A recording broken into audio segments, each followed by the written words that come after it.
Thank you for tuning in to another episode on the Scouse Oracle channel. I truly appreciate you being here. If you can hit that subscribe button, it massively helps.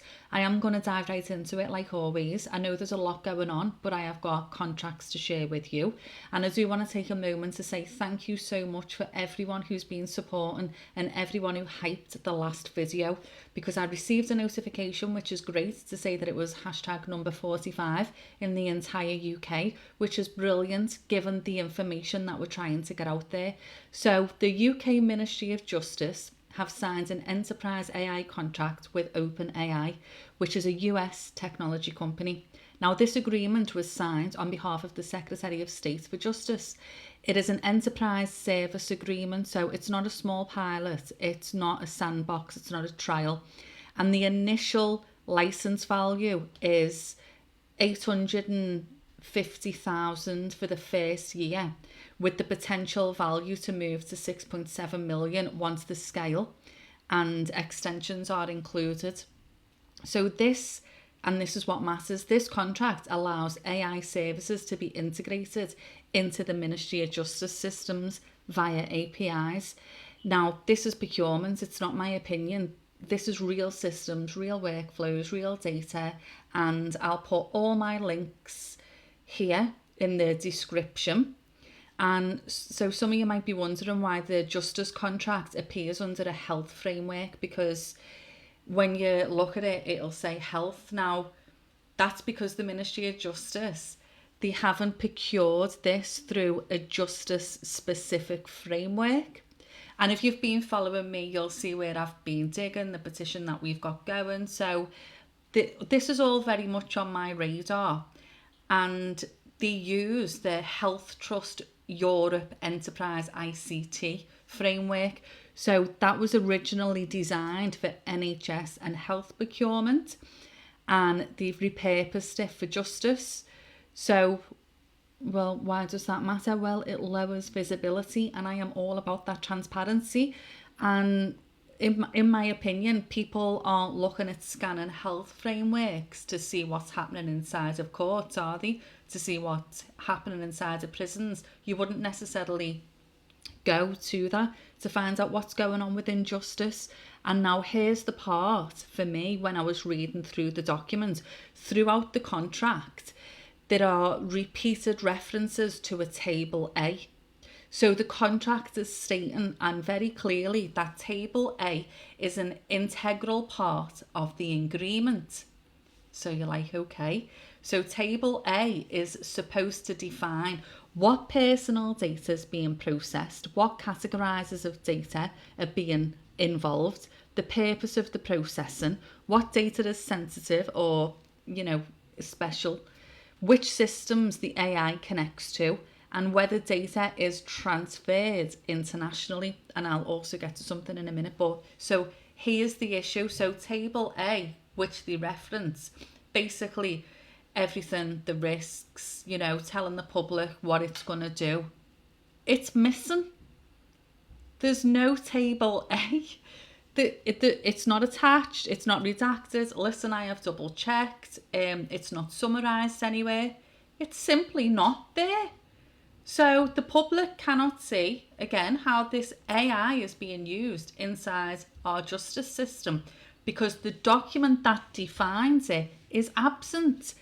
So the Ministry of Justice have signed an enterprise AI contract without publicly disclosing what data goes in or out and what decisions it's going to touch and what systems it plugs into. But, if you've been following me for a while and see everything that I've been sharing, the architecture.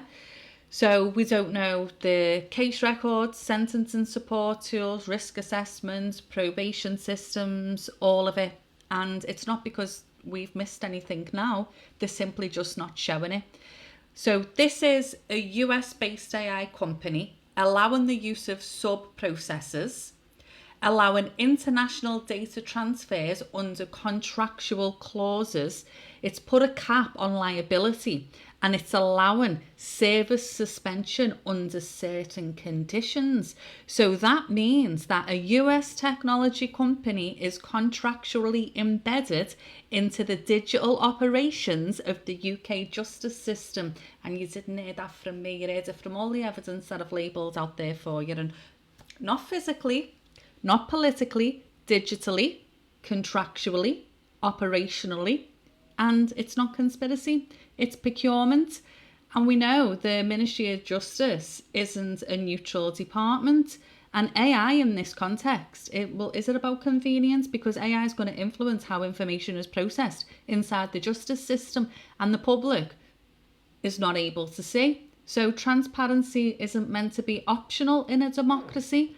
And for me, what I want to point out as well, during a UK parliamentary committee session on digital government, as we know, we're moving into a fully digitised state. Anyway, I wish all these political spaces, the MPs, I wish they would start talking like they know we are becoming a fully digitised state, like all public services, and how they're gonna manage that.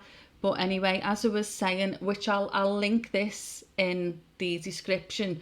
So during a UK parliamentary committee session on digital government, Lewis Mosley, who is the executive vice president at Palantir, was questioned directly by MPs about patient data privacy in the NHS. And if you've been following me, you'll know it's the digital spine. So it's all going to connect. So when we're listening to him talking about patient privacy, we understand that can very much vouch for all of it, can't it? So he was pressed on who controls the data, whether it could leave the UK, and whether foreign governments could access it. So bear in mind what I've just disclosed. And his response was, the data controllers are the NHS trusts. And I've said that all along, haven't I? They're always going to be able to point out that the NHS, like all the data, it doesn't leave, but it doesn't need to leave. It's like saying that you've got a letter, but you can still retract. You can still keep hold of the letter, but all the information,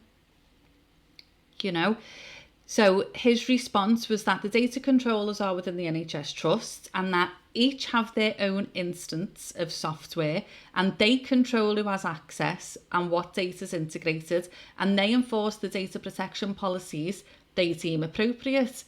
So in other words, he's dodging, because it's saying, well, don't worry because the public body is in control. Really? Okay, but what he didn't say, because when they pushed further, he didn't say that Palantir couldn't technically see a copy of the data or a copy of it. He didn't say that data never leaves UK infrastructure. He never said that no foreign jurisdiction could ever touch it. He never said that there are binding legal guarantees. And he kept referencing about ownership and control without detail and how that control is enforced in practice. And that's the distinction that matters, because legal control and technical access are not the same thing. So of course I'm going to submit a freedom of information request and ask where that magic table A disappeared to. So I will bring you the update as and when I have it, and thank you again for supporting.